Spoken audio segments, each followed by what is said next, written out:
My poster is regarding of the non-symmorphic symmetry-protected band crossings in a correlated metal platinum lead. And by doing FS measurement, we can observe some nodal line features.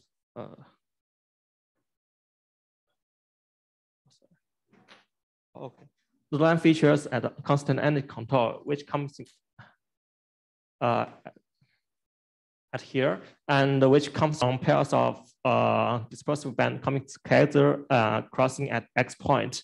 And this nodal line is protected by the non-symmorphic symmetry, which comes from the lead atoms shown here. Also, furthermore, we compare our data with DFT and DMFT calculations and found that the correlation effect play a crucial role in these materials that can normalize the bandwidth of the nodal line. That's it, my talk. Hi, everybody. I'll be talking about europium gallium-2 aluminum-2. This is a topological semi-metal, but today I'll be talking about it in the context of complex magnetism. It has a centrosymmetric crystal structure, so there's no DM interaction, and the europium ions form a square net, so the geometrical frustration should be limited.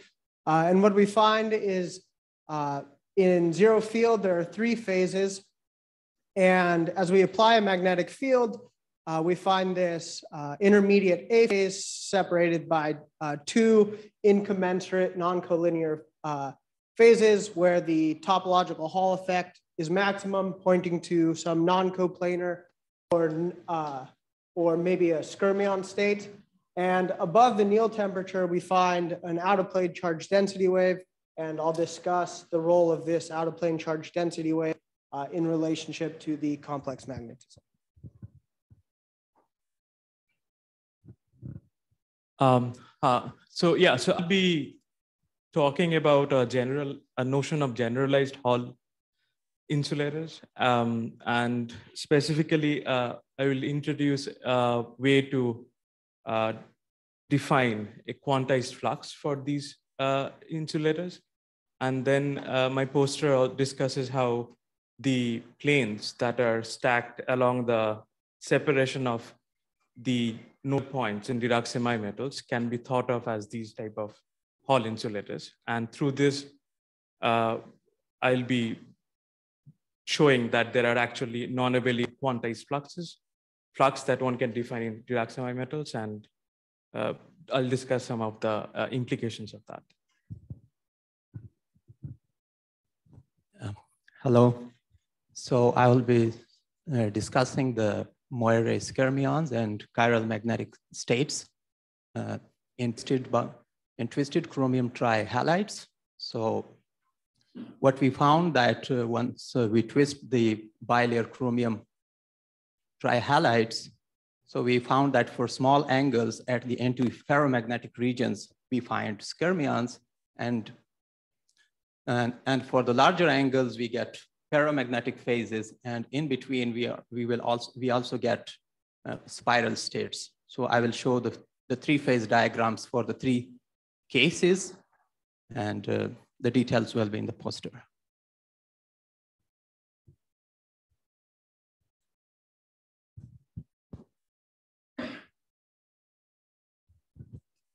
Hello, I'm a joint postdoc between UC Berkeley and Rice University. So I will present our discovery combining experiments and theory for an ideal weak topological insulator. So I'm not going to talk about better detail in the difference between weak and strong TI, but I want to emphasize that the experimentally confirmed weak TIs are extremely rare in nature. And if you take into account some ideality of to be a weak topological insulator, then it becomes way harder to find. So the strategy we take is starting from the bismuth iodide, which is a weak TI above 300 kelvins. So in calculations, we learned that the global bulk can increase when we substitute iodine into bromine, but in reality, the the bromium ends has totally different stacking order, leading to a higher order topological insulated state. So it is blocked, but in the phase diagram, we find a particular system that can realize the A stack, which hosts the weak topological insulating state for all temperature and closest to the bromium band, so it can have a larger band gap. So we utilize the RPS with a beam spot as small as 50 microns, and as presented in the morning, we distinguish the 001 and 100 cells clearly from RPS, and then it turns out to be a weak topological insulator as shown there. So from our detailed examinations, we recognize that not the existence of two different Dirac cones, but the energy difference between them. So we established an effective Hamiltonian to describe the surface states on 100 surface, and we find that there are two pairs of band of singularities, and then each singularity point, they are spin polarized, and then they are twofold. So I'm going to give technical details and then and discussions when you come to posters. So I think we can expect this system can has like a various of interesting topological object, but we could study roles of the electronic instabilities purely driven from the topological surface state. Thank you.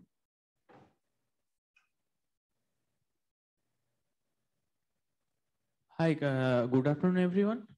So my general idea is in a crystal, we just want to create a rotation, and as a result of that, we will get a axial current. And the idea is that the results that we are getting is very similar to the previous works that's in mostly in the high energy perspective. So yeah, that's it.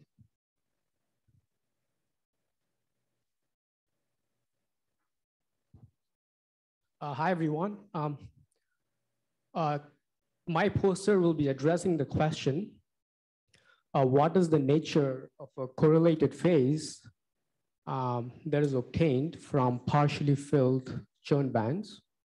And this is a question that is analogous to what happens when you have a trivial system. That is, when you have a trivial system, you have different kinds of correlated phases.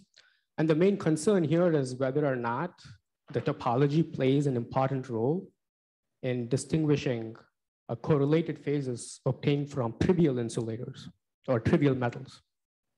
And the system is not, this question is not simply a theoretical question. Indeed, very recently, the vanadium-based Kagome metals have seen correlated phases that can be applied, that can be obtained from topological bands. And so the main conclusion here is that what we see is this DWT phase that you see at the top left of the phase diagram. And the T really means that there is broke time reversal symmetry, spontaneous breaking of time reversal symmetry. And the broken time reversal symmetry is a direct consequence of the non-trivial topology of the bands, okay?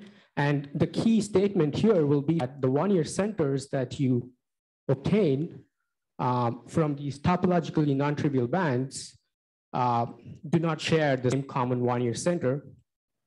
And that will be eventually responsible for driving the broken time reversal symmetry. And so for those of you who are interested in correlation effects in topological bands and those sorts of questions, please come to my poster. Thank you. Hello. So my poster will be on surface linear arcs and Y semimeters. So we know about Y semimeters and Fermi arcs. So in this work, we showed that the Luttinger arc, which are the zeros of the electron Green's function, should exist on the surface of this material as well. And we showed that, like the Fermi arcs, the Luttinger arcs connect the surface projection of the Y nodes of opposite chirality, and the Luttinger arcs and the Fermi arcs, they have a closed loop, which satisfy a weak version of Luttinger's theorem. Then we also show how we can detect this feature for a bilayer Y semi-metal. And we kind of apply this to a non-material cobalt zinc sulfur. So this is what the poster is going to be about. Thank you. Hello, yes. I'm currently a postdoc at Stony Brook University at the group of Giancano. This is my previous work, which in collaboration with Taylor Hughes and Tianhe Li. Today in the morning, you heard about the high order Dirac semimetal.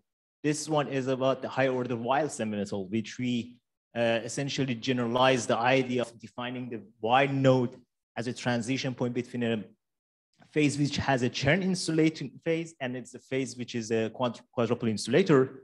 But later on, we moved on to study the physical properties of them. And we studied CW instabilities and electromagnetic responses, which could hopefully help in terms of the experimental realization of it. And also then we commented on how to realize it in at least in the metamaterial systems.